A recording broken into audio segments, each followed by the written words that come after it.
어제 이렇게 갑작스럽게 컴퓨터 교체를 했더니 지금 뭔지 모르겠는데 하여튼 컴퓨터에 있는 소리가 좀 밖으로 나오질 않아요. 그래서 오늘 준비된 특송이 MR로 준비를 해서 오늘은 그냥 스킵해야 될 것 같아요. 아울러서 우리 현아가 큐티 릴레이도 지금 되게 잘 은혜롭게 해줘서 제가 열심히 잘 만들어 놓기까지 했는데 이게 하여튼 컴퓨터를 이용하는 게 이런 문제들이 조금 있네요. 그래서 다음 주에 나누는 것으로 하겠습니다. 한 주간 평안하게 잘 지내셨습니까? 드디어 4월 첫 주가 되었습니다. 이번 한 달도 하나님의 은혜 가운데 살아가시는 우리 청년들 되시기를 바랍니다. 특별히 오늘 예배 후에 오늘 목장 모임은 이제 봄도 됐고 했으니까 이제 커튼도 좀 다 열어 젖히고 겨울 내내 저 창문 이렇게 닫고 이렇게 여기 있어서 아마 모르게 이렇게 먼지들이 좀 쌓이고 아마 그랬을 것 같아요. 그래서 오늘은 목장 모임 시간에 이 창문을 다 열어 젖히고 함께 청소하는 시간을 좀 가질 텐데 이 공간이 깨끗해지는 것과 함께 동시에 여러분의 마음도 묵은 것들을 다 털어버릴 수 있는 그런 시간이 되었으면 좋겠습니다. 이런 은혜가 여러분들 가운데 함께 하시기를 바랍니다. 우리 함께 기자에 계신 분들과 인사합시다. 우리 봄이 됐으니까 얼굴을 보면서 지금 봄 같은 얼굴로 좀 쳐다보시고 4월 한 달 꽃길만 걸읍시다. 네, 함께 인사하겠습니다.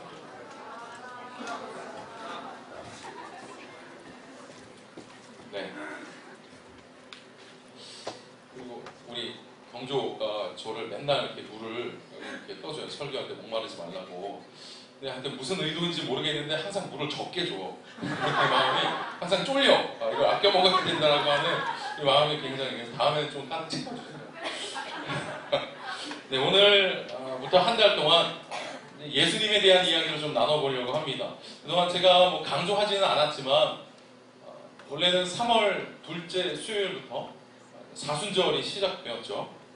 제가 뭐 사순절에 대한 이야기를 그동안 뭐 여러분들에게 뭐 이렇게 저렇게 이야기하지 않았는데 그래도 이번 한 달 동안 우리가 예수님에 대해서 좀 더 생각해보는 그런 시간이 되었으면 좋겠습니다. 특별히 예수님이 우리의 삶 가운데 어느 곳에 계신가 함께 좀 발견해보는 시간이 되었으면 좋겠습니다. 그래서 이번 4월달 한 달 설교 시리즈의 제목은 예수를 만나다 라고 하는 제목으로 시리즈 제목으로 오늘은 고통에 대한 이야기를 좀 나눠볼까 합니다. 고통.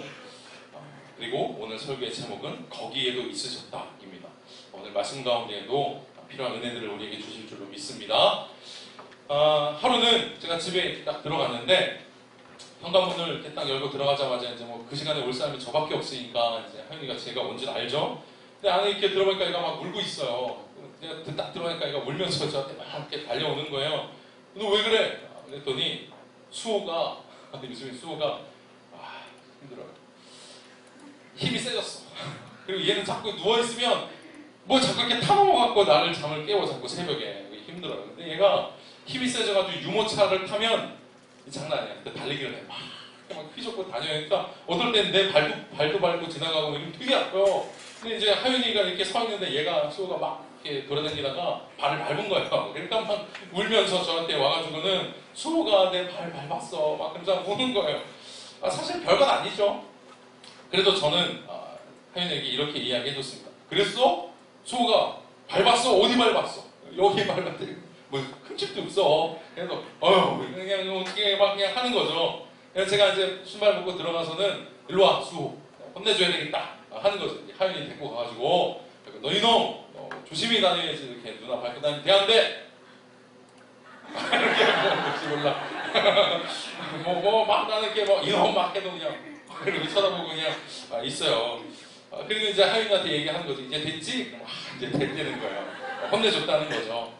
그런데 이제 제가 이제 옷 갈아입고 뭐 이제 씻고 뭐 이렇게 있는데 조금 있다 또 울면서 저한테 달려옵니다. 이번에 왜 그래? 그랬더니 수호가 내가 아끼는 장난감인데 이거 자꾸 만져 막 그러는 거예요. 별건 아닌 일이죠. 어떻게 할까? 사실 제 마음으로는 니네 둘이 나중에 커서 어떻게 사냐 모르겠다 막 이제 이런 생각이 좀 들기는 하는데 또 동조를 해주는 거야. 가가지고는 또 수호가 또 그랬어? 일로 와 수호 안 되겠다. 너 누나 자꾸 속상하게 할래? 너 이놈! 그럼 얘는 장난치긴다.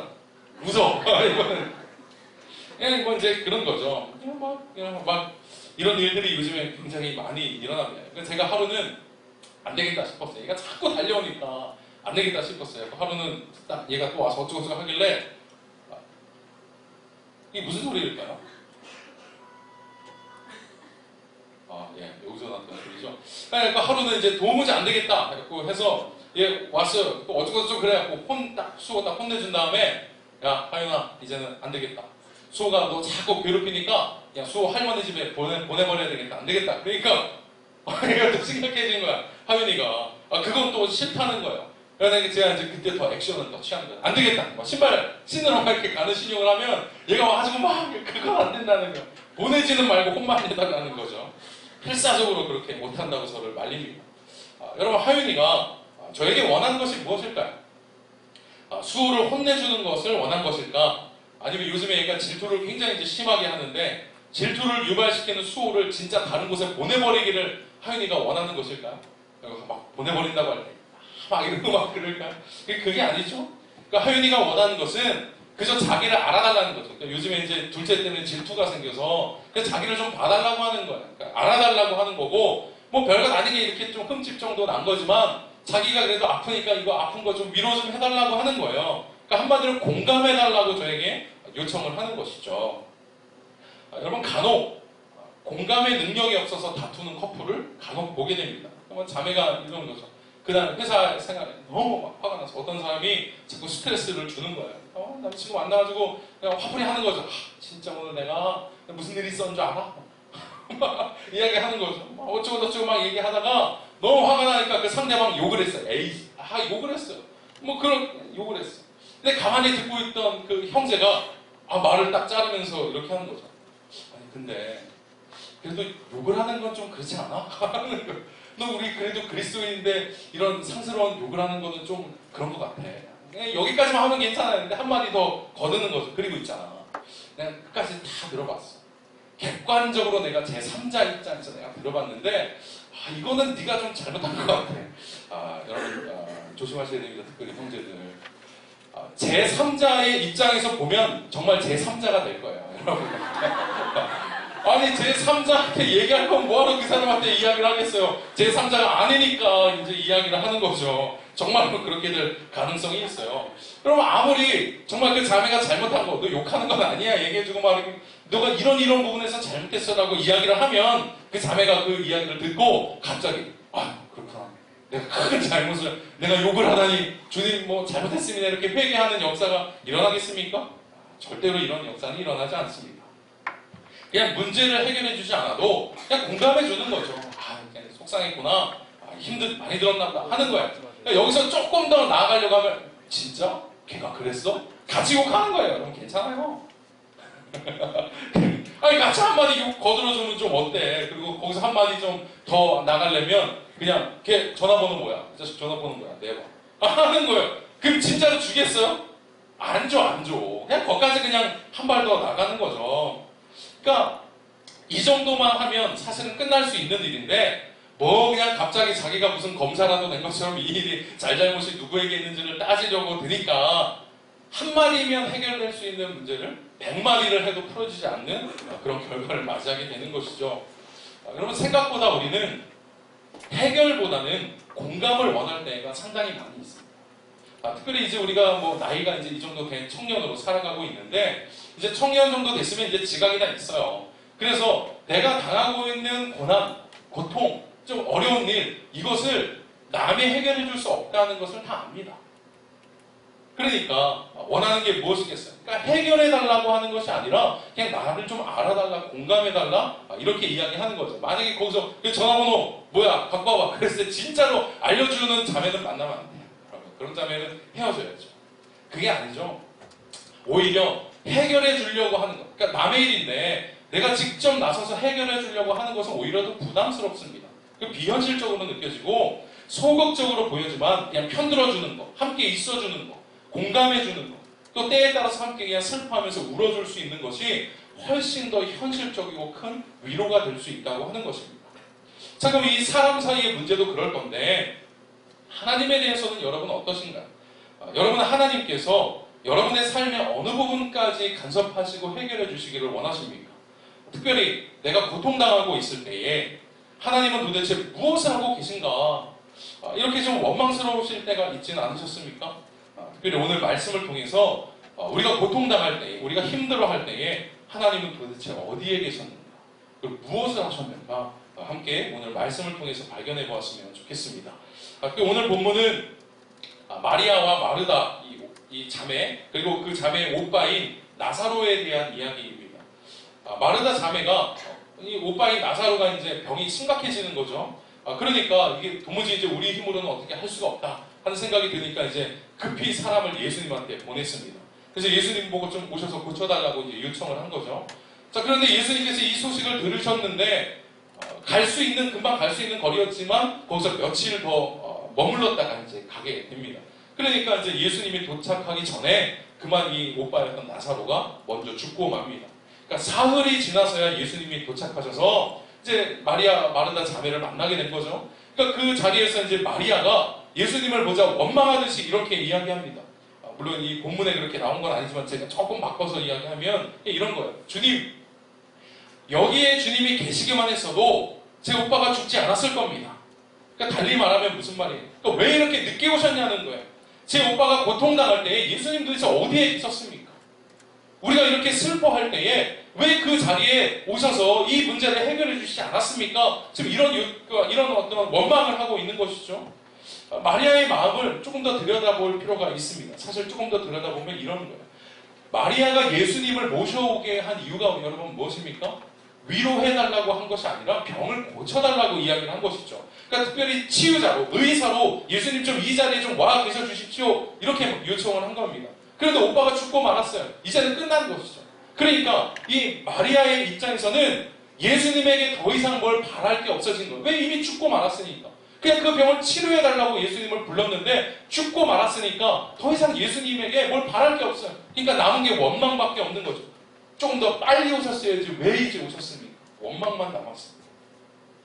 우리도 이런 마음을 가질 때가 있습니다. 내 마음이 무너졌던 순간에, 또 정말로 도움이 필요했던 순간, 내가 아무리 예수님을 찾아도 예수님이 나에게 실제적인 도움을 주진 않으시는 것 같아요. 침묵만이 느껴지는 것 같으면 하나님에 대해서, 우리가 믿는 믿음에 대해서도 굉장히 회의감이 들 때가 있습니다. 그리고 그 심정이 충분히 이해가 갑니다. 그러나 이 지점에서 우리가 기독교에 대해서 좀 오해하고 있는 부분이 있습니다. 여러분이 생각하는 기독교는 어떤 종교입니까? 여러분이 예수님을 믿고 있는 이유 중에 가장 큰 이유가 무엇입니까? 제가 몇 번도 이런 이야기를 했었는데, 하나님을 믿으면 고통이 사라진다. 여러분, 성경 어디에 그런 말이 나와 있습니까? 예수님을 믿으면 여러분이 가지고 있는 온갖 문제들이 다 해결될 수 있다. 성경 어디에 그런 말이 나와 있습니까? 여러분의 삶이 평탄해질 수 있다. 취업도 될 수 있다. 결혼도 잘할 수 있다. 그럼 성경 어디에 그런 말이 나와 있습니까? 물론 하나님께서 때에 따라서 우리에게 베풀어 주시는 은혜가 있습니다. 그러니까 완전히 없는 게 아니에요. 주시는 은혜가 분명히 있어요. 그러나 하나님을 믿으면 내가 원하는 것대로, 내가 원하는 것이면 무엇이든 다 얻게 된다라고 하는 것은 성경 어디에도 나와 있지 않습니다. 제가 단언컨대 어디에서 누가 이렇게 이야기한다면 그것은 복음이 아닙니다. 우리가 바라는 대로, 원하는 대로, 다 꿈꾼 대로 이룰 수 있다. 그냥 동기부여 차원에서 이런 말을 할 수 있어도 복음의 실체가 그것이다라고 이야기하는 것은 거짓 복음입니다. 간혹 이런 믿음 때문에 이상한 말들이 나오는 거예요. 방언 못하면 개도 하는 방언을 못한다는 얘기나 나오고 말이죠. 병에 걸려도 믿음이 없어서 병에 걸린다는 얘기가 나오고, 기독교에 있는 장례식장에서도 울면 안 된다는 이야기가 나오는, 말도 안 되는 이야기죠. 그렇게 따지면 저도 한때는 개 같은 믿음이었어요. 그리고 지금도 저는 믿음 없는 목사가 될 수밖에 없어요. 여러분, 그런데 기독교의 복음은 이런 것이 아닙니다. 오늘 본문 33절 말씀을 좀 볼 필요가 있어요. 보여주세요. 앞에. 33절 말씀이 이렇게 나와 있습니다. 예수께서 그가 우는 것과 또 함께 온 유대인들이 우는 것을 보시고 뭐라고 합니까? 심령에 비통히 여기시고 불쌍히 여기사. 그러니까 그들 지금 울고 슬퍼하고 있는 그들을 보시면서 예수님도 심령에 비통히 여기시고 불쌍히 여기셨대요. 그리고 35절에 가서는 뭐라고 이야기합니까? 예수께서 눈물을 흘리시더라. 이렇게 이야기를 하고 계십니다. 눈물을 흘리시더라. 여러분, 마르다가 원망하였습니다. 내가 그렇게 힘들어했던 순간에 예수님 어디가 계셨습니까? 이렇게 원망하였어요. 그리고 우리도 그럴 수 있어요. 내가 그렇게 찾고 내가 그렇게 도움을 구했던 그 순간에 예수님 어디가 계셨습니까? 이렇게 물을 수 있어요. 여러분, 예수님 어디에 계셨을까요? 마리아와 마르다가 울고 있는 그 현장에 예수님 함께 계셨어요. 함께 슬퍼하셨어요. 그럼 저 말씀처럼 함께 울고 계셨어요. 여러분에게도 마찬가지입니다. 여러분이 힘들고 괴로워하고 고난당하는 순간에 나에게 실제적인 도움이 없으면 예수님 나와 함께하지 않으셨다라고 말할 수 있는 것이 아니라 예수님도 그 슬픔과 고통의 깊이를 함께 여러분과 나누셨다라고 하는 것입니다.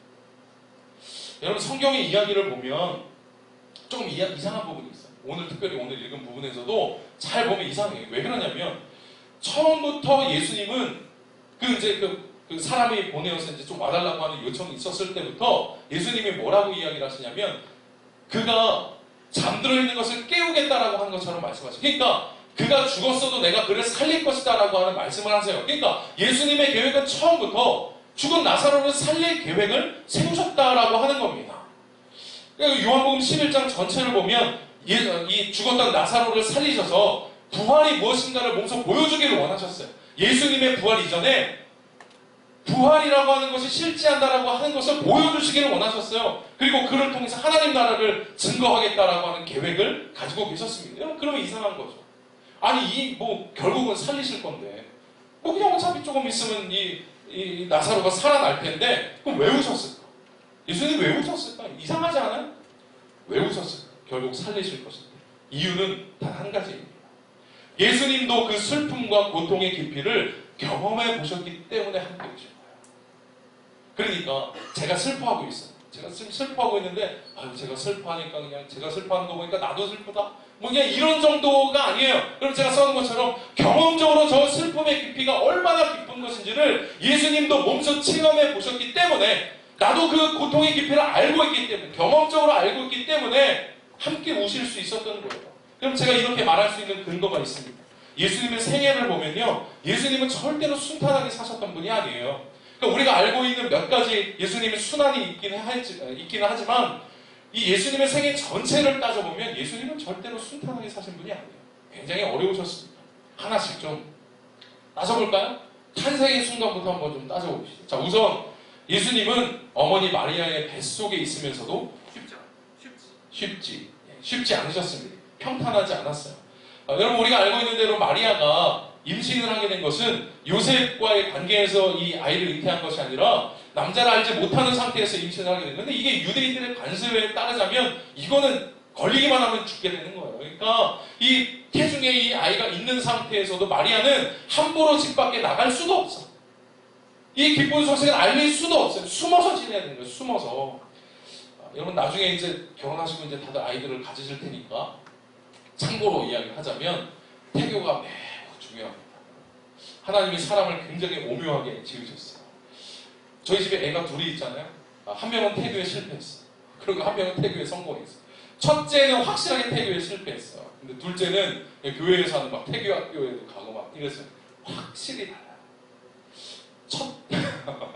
여기서는 첫째라고만 하겠어요. 누구인지. 첫째. 첫째가 배에 있었을 때에 저희 사모가 그때 저를 먹여 살리느라 우리 가정을 건사하느라 직장을 다니고 있었어요. 그러니까 아이 낳기 일주일 전까지 직장을 다녔어요. 근데 그때 하필이면 회사가 굉장히 좀 뭔가 어려움이 있었을 때였어요. 그러니까 스트레스를 엄청 받았대요. 그리고 저한테 하루 와서는 거의 이제 몸 안상이었는데 오늘도 소리 질렀어. 그러고 오는 거니까 여러분 이게 제가 근데 찾아봤어요. 책을 이렇게 좀 찾아서 이렇게 봤더니 정말 하나님이 사람을 오묘하게 지으셨어요. 여러분 실망하지 마세요. 내가 공부를 좀 못해도 실망하지 마세요. 하나님이 한 번의 기회를 더 주셨어요. 나의 유전적으로 내가 선천적으로 공부하는 취미가 없어도 여러분 뱃속에서 아이가 어떤 환경에 있었느냐에 따라서 굉장히 많은 것들이 그러니까 달라지더라고요. 하민이 큰일 났어. 첫째 큰일 났어. 태교에 실패해가지고. 근데 둘째는 달라. 둘째는 확실히 뭔가 그렇다고 첫째를 사랑하지 않는 건 아닙니다. 근데 하여튼 예수님도 그러니까 이 뱃속에 있을 때 굉장한 스트레스를 받으셨다라고 하는 거죠. 그러니까 연구에 의하면 태중의 아기도 엄마의 상태에 따라서 스트레스를 받아요. 그러니까 엄마가 스트레스를 많이 받으면요 애가 나와서도 날카로워. 이게 학문적으로 다 나온 거예요. 그러니까 보니까 엄마가 자꾸 스트레스 받고 위축되니까 그 호르몬이 애한테 온대요. 아이도 같이 스트레스를 받는데 그러니까 애가 뱃속에서도 내가 나가서 스트레스를 받을 것에 대해서 준비를 안 되는 거예요. 그렇게 날카로워지는 거죠. 그래요. 예수님도 이 태중에 있었을 때 쉽지 않았다는 거죠. 여러분 출산할 때 장면을 보면 출산할 때는 어떻습니까? 만삭의 몸으로 베들레헴까지 갔어요. 베들레헴까지. 말 타고 여행했어요. 만삭의 몸으로. 이거는 여러분 굉장히 어려운 일입니다. 그리고 도움도 없이 마국간에서 예수님께서 출생하셨어요. 여러분 요즘 같은 때 한번 생각해 보세요. 더 좋은 산후조리원 이런 데 가기를 원하지 집에서 그냥 이렇게 하기를 원하는 사람이 요즘에 많지 않습니다. 마국간에서 태어나셨어요. 젖먹이 때는 어땠을까요? 여러분 젖먹이 때 예수님께서 젖먹이였을 때는 헤롯이 2살 미만의 남자아이들은 다 죽이라는 명령이 떨어졌어요. 그러니까 주변에 아주 많은 영아들이 유아들이 그때 당시에 살해당했어요. 그래갖고 어떻게 합니까? 이 갓난아기를 데리고 요셉과 마리아가 이집트까지 피난을 갔어요. 피난. 자라면서는 여러분 어땠는지 아십니까? 아버지의 직업, 아버지 요셉의 직업이 목공이었습니다. 목공. 아버지를 도와서 노동을 하면서 땀을 흘리셨어요. 여러분 예수님도. 예수님이 신이기 때문에 하나님의 아들이기 때문에 뭐 처음부터 그냥 뭐 밥 나와라 뚝딱 이런 줄 아십니까? 아니에요. 예수님도 똑같이 노동하셨어요. 그리고 예수님이 이 청소년기 때 당시 로마의 역사를 보면 그때 당시 유대인들 중에 굉장히 많은 사람들이 처형을 당했어요. 십자가에서. 그럼 누구를 찾겠어? 십자가를 만들려면 목공을 찾아야 돼요. 어렸을 때부터 여러분 식민지 치하에서 벌어지는 비참한 일들을 몸소 경험하신 분이 바로 예수님이었습니다. 자라면서도 노동의 이런 고됨을 경험하셨던 분인 것이죠. 한 15살 때쯤에 되면 아버지 요셉이 그때 당시에 이제 돌아가셨다고 보통 이야기를 합니다. 그러니까 뭐예요? 15살, 청소년기. 청소년기 때 홀어머니와 동생들을 부양해야 하는 소년 가장으로 사셨던 분이 바로 예수님이었습니다. 15살 때. 15살 때. 그리고 여러분 그러다가 30살 정도가 되어서야 비로소 공생애를 시작하셨습니다. 근데 여러분 이 공생애도 말이 공생애지 더 큰 시련 속에서 사셨습니다. 처음 사역 초기부터 유대의 종교 지도자들은 예수님을 죽이려고 했어요. 내가 저거 죽여야겠다고 말했단 말이에요.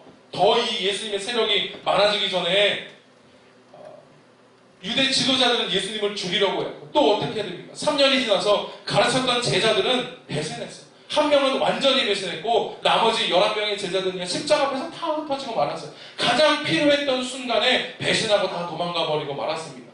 그리고 급기야는 공회에 잡혀서 고문을 당하셨습니다. 여러분 그런데 이 고문이 얼마나 심했는가를 알 수 있는 것이요 바로 십자가입니다. 십자가는 사람을 빨리 죽이는 형틀이 아닙니다. 서서히 죽이는 형틀. 그리고 이 기록에 의하면 당시에 뭐 이렇게 이 사람이 그 사람인지 모르겠지만 이 어떤 그 문헌에 의하면 당시에 이 스파르타쿠스라고 하는 노예가 있었대요. 그 노예가 한 달 동안 십자가에 매달려 있었다라고 하는 기록이 나올 정도예요.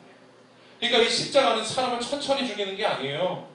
예수님은요 6시간 만에 돌아가셨어요. 이거는 상당히 빨리 돌아가신 겁니다. 상당히 6시간. 우리는 6시간 길다고 생각할지 몰라도 실제로 그때는 막 일주일씩 이 매달려서도 죽지 않는 사람들이 있었어요. 그리고 결국 그렇게 하다가 죽지 않으면 이 정강이 뼈를 이 매달려 있는 상태에서 이 내려쳐서 이걸 부러뜨리는 거예요. 그래서 더 이렇게 매달려 있게 만들어서 더 고통을 주는 이 형틀이 바로 십자가였습니다. 그런데 예수님은 얼마나 그 십자가에 달리시기 전에 그 고문을 얼마나 심하게 당하셨는지 불과 6시간 만에 돌아가셨어요. 사전에 고문이 굉장히 심했기 때문인 것이죠. 뿐만 아니라 예수님을 십자가에 매달게 된 그 재판, 새벽에 진행됐던 그 재판은요 굉장히 부당했던 재판이었습니다. 증인들의 말도 앞뒤가 맞지 않는 이런 재판이었는데도 불구하고 그냥 이 십자가에 매달려 죽게 만들고 말았던 것이죠. 그러니까 이 허술한 재판을 받고 고통과 수치 속에서 예수님께서 돌아가셨습니다. 여러분 예수님께서 고통 가운데 우리가 처해 있는 이 고통 가운데 예수님이 우리와 함께 하시고 나의 이 고통의 깊이를 이해하신다라고 하는 말이 여러분 어떻게 이해가 되십니까? 여러분 이게 별것 아니게 느껴지십니까? 여러분 그렇다면 기독교를 뭔가 오해하고 계시는 거예요. 여러분 기독교는 처음부터 쓸만한 기적 몇 가지를 보이시기 위해서 예수님이 오신 것이 아닙니다. 오히려 예수님이 오실 때부터 성경은 이렇게 말합니다. 예수님의 이름이 뭡니까? 물론 예수인데 구약 성경에서 말하는 예수님의 이름은 임마누엘. 마태복음 처음에 그래서 임마누엘이라는 말이 나오잖아요. 임마누엘이라고 하는 말이 하나님이 우리와 함께 하신다라는 뜻이에요. 그러니까 예수님께서는 처음부터 내가 이런 능력이 있으니까 내가 이런 기적을 보이겠다, 신기하지를 말하려고 하시는 것이 아니라 우리와 함께 하시기 위해서 오셨다는 겁니다. 그리고 친히 그의 인생 동안 인간의 모든 질고를 이해하시고 경험하셔서 우리가 당하는 고통을 그냥 너 많이 힘들겠구나 정도가 아니라 나도 그 고통의 깊이를 안다 말씀하시며 우리와 함께 하신다고 하는 거예요. 나도 네 마음 안다. 우리와 함께 하시기 위해서 우리 가운데 오신 것입니다. 근데 함께 있어주시는 그분을 느끼지 못해요. 여러분, 그런데 이 말이 여러분에게 어떻게 들릴지는 몰라도 함께 있어주시는 그분을 느끼지 못하는 것은 무뎌져 있는 우리의 문제이지 예수님이 우리와 함께 하시지 않음이 아니라는 사실입니다. 제가 이 설교를 준비하면서 참고해서 보는 책이 있어요. 만나지 않으면 변하지 않는다 라고 하는 책이 있는데 그 책의 한 부분을 제가 좀 읽어드리겠습니다. 이렇게 나와 있어요. 아무도 나를 모른다고 이야기할 때 예수는 거기에 있습니다. 예수는 이렇게 말합니다. 나도 비슷한 일을 겪었습니다. 당신의 슬픔과 고통과 외로움이 무엇인지 압니다. 나도 편모스라에서 자랐습니다. 소년 가장이었지. 제국주의 치하에서 사는 게 어떤지도 압니다. 배신도 당했습니다. 가장 사랑하는 사람에게. 구조적 악이 집행한 불의한 재판도 당했습니다. 몸과 마음을 갈갈이 찢어놓는 고문도 당했습니다. 그리고 죽는다는 것이 무엇인지도 압니다. 예수도 이 모든 것을 다 겪었습니다. 여러분, 예수님이 고통 가운데 우리와 함께 하신다라고 하는 것은 그냥 그 능력만을 하나님이 하늘에서 쳐다보시듯 우리와 함께 하시는 것이 아니라 우리의 고통의 깊이를 이해하시고 우리가 함께 하시면서 우리의 마음을 이해해 주시는 분. 여러분, 믿는 사람이라 할지라도 고통받는 것을 반기는 사람은 아무도 없을 것입니다. 하지만 그렇다고 해서 고통을 죄의 결과나 하나님으로부터 멀어진 결과라고만 여겨서는 안 됩니다. 여러분들 가운데 고통이 찾아왔다면 저는 여러분들이 이러하였으면 좋겠습니다. 보여주시죠. 오히려 고통을 통해서 우리가 살아가는 세상이 어떠한지를 볼 수 있어야 합니다. 그리고 고통당하며 살 수밖에 없는 이 인간, 나의 한계가 무엇인지도 여러분 깨닫게 되어야 합니다. 그리고 왜 우리가 살고 있는 이 삶에 고통이 수반될 수밖에 없는가를 여러분 이해해야 합니다. 그래서 고통은 우리를 새로운 관점으로 인도하는 문이 충분히 될 수 있습니다. 그래서 제가 바라기는 여러분이 고통에 대해서 물론 때로는 부르짖고 하나님께 간구하는 것 여러분 필요합니다. 그러나 여러분 고통에 대해서 호들갑 떨 것이 아니라 고통 때문에 나에게 온 그 고통의 깊이가 크다 하여서 하나님 없다 여기는 것이 아니라 고통을 의연하게 바라볼 수 있는 믿음이 여러분 가운데 있기를 바랍니다. 그래서 이 믿음이 있다면 예수님이 우리와 함께 하신다는 것이 얼마나 감사한 일인가. 또한 예수님이 다시 오셔야 하는 이유, 왜 예수님이 빨리 우리 가운데 오셔야 하는가에 대한 이유를 여러분 깨달을 수 있을 것입니다. 여러분, 오늘 이 설교를 좀 정리하면서 마지막 이 사진 하나로 오늘 설교를 마무리하기를 원합니다. 드디어 세월호가 무트로 돌아왔습니다. 그렇게 바라던 인연이었죠. 많은 국민들이 이런저런 말들이 있었어요. 이거 천문학적인 돈이 들어가는데 이거를 건져야 되냐 하는 말이 있긴 했지만 글쎄요. 저는 얼마가 들었든 건져야 된다고 저는 생각했습니다. 그래서 그렇게 바라던 인양이었지만 글쎄요. 이렇게 무트로 올라와 있는 세월호를 봐도 도무지 이렇게 내 마음에 뭐라 그럴까요? 하여튼 좀 좋은 종류의 감정이 드는 게 아무것도 없는 것 같습니다. 그러니까 볼 때마다 이 주워 담을 수 없는 물이 이미 쏟아져 버린 것처럼 꼭 그런 느낌을 무트로 올라온 세월호를 보면서도 제 마음에 그런 마음이 있습니다. 그러나 저는 이 일에 대하여서도 마리아와 같이 예수님 고통당할 때 어디에 계셨습니까? 저는 이렇게 말하지 않을 겁니다. 누군가가 이 세월호가 무트로 올라온 이후에 이런 그림을 그렸더라고요. 이 그림과 같이 그 순간 그 기울어져가는 뱃속에서 주님이 함께 하셨을 것이다. 그래서 오늘 35절 말씀처럼 예수께서 그곳에서 그 아이들과 함께 눈물을 흘리셨을 것이다. 그 사실이 분명하기에 예수님 어디에 계셨습니까? 라고 원망하지 않을 겁니다.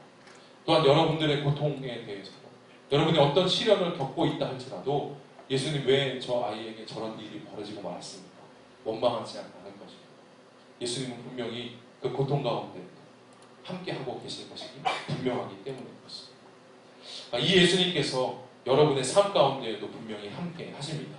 여러분과 함께 웃고 함께 울고 함께 있어 주십니다. 그러니 여러분들이 어떤 일을 당한다 할지라도 의연하게 이 고통을 바라보고 나와 함께 하시는 그 예수님으로 인하여서 다시 일어설 수 있는 여러분들이 되기를 바랍니다. 특별히 부활절이 다가오고 있는데 이 부활절은 예수님의 부활만을 축하하는 그런 절기가 아니라 특별히 이번 부활절 여러분의 고통 가운데에도 함께 하셨던 그 예수님과 함께 나의 삶도 새로워질 수 있는 그런 기회가 되시기를 주님의 이름으로 축원합니다. 고통 가운데 예수님이 함께 계십니다. 힘내시고 그 예수님과 함께 일어서는 은혜가 있기를 주님의 이름으로 축원합니다. 잠시 기도하겠습니다.